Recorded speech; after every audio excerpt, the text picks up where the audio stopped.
नमस्कार दोस्तों, मैं राजीव लोचन मिश्रा लखनऊ से आप सब लोगों का एक बार फिर हार्दिक अभिनंदन करता हूं और आप सबको प्रणाम करता हूं।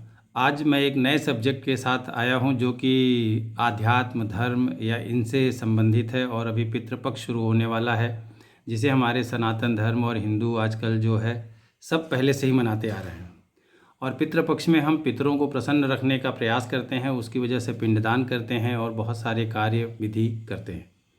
इसकी एक बहुत बड़ी अच्छी चीज़ ये है कि इस दरमियान अगर हम 3 वृक्षों का वृक्षारोपण करें तो उसे ये मान्यता है कि हमारे पितरों को प्रसन्नता मिलती है और वो प्रसन्न होते हैं, और अगर पितर प्रसन्न होते हैं तो घर में, परिवार में सुख, समृद्धि और इसका बहुत बढ़िया आदान प्रदान होता है, प्रसन्नता रहती है, लक्ष्मी आती हैं, वास होता है। तो हम आपको ये बताना चाहेंगे कि ये 3 वृक्ष हैं कौन से। पहला वृक्ष है पीपल का, दूसरा है बरगद का, तीसरा वृक्ष है तुलसी। इन तीनों पेड़ों को लगाएं और इनमें पितृपक्ष तक जल अर्पण करें और इनकी पूजा करें, और इनके समाधान से पितर प्रसन्न होते हैं। और इसकी वजह से घर में अगर पितर प्रसन्न हैं, बढ़िया हैं, तो उससे ये मान्यता है कि बहुत बढ़िया चीज़ें होती हैं, घर परिवार में सुख, समृद्धि और प्रसन्नता का वास होता है। दूसरी चीज़ है, ये सारी चीज़ें ऐसी हैं कि बस भाई माना तो देव नहीं तो पत्थर, मान्यताओं पे हम आधारित हैं और मान्यताओं पे काम करते हैं। बस एक चीज़ है कि इसको सच्चे मन से, सच्चे दिल से, बढ़िया से कार्य को किया जाए तो बहुत बढ़िया होता है। दूसरी चीज़ है, पितृपक्ष के दरमियान हम लोग ऐसा कार्य करते हैं, ऐसा माना गया है, शुभ कार्य बिल्कुल नहीं किया जाता है, चीज़ें भी नहीं खरीदी जाती हैं।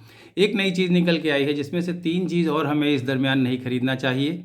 उनको खरीदने से कुछ जो बाधाएं या जो भी हैं ऐसा होता है, मान्यता है। वो 3 चीज़ है। नंबर 1, नमक हमें इस पितृपक्ष के दरमियान 7 सितंबर से 21 सितंबर तक आप लोगों से आग्रह है कि खरीदने से बचें।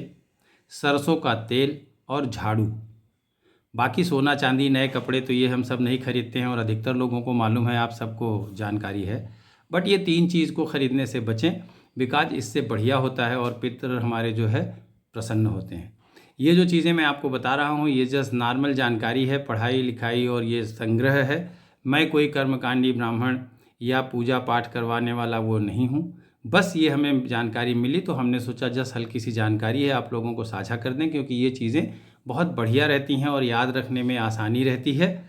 और बाकी इसको करने से जो कुछ फ़ायदे और नफ़ा नुकसान अपने आप आता है। जाकी रही भावना जैसी, प्रभु मूरत देखी है तिन तैसी। आप अच्छी भावनाओं से, अच्छे आदर के साथ अपने पितरों का नाम, गोत्र लेते हुए इस कार्य को करें। इन 3 चीज़ों को खरीदने से बचें, सरसों का तेल, नमक और झाड़ू, और बाकी अपने कार्य को करते रहें। मैं राजीव लोचन मिश्रा फिर इसके बाद एक वीडियो के साथ आप लोगों से मुखातिब होऊंगा। अगर आप हमसे कांटेक्ट करना चाहते हैं तो मेरा पर्सनल नंबर है 8889089993। धन्यवाद। इसी के साथ मैं इसको समाप्त करता हूं। आप सभी का दिन मंगलमय हो। बहुत बहुत बधाइयाँ।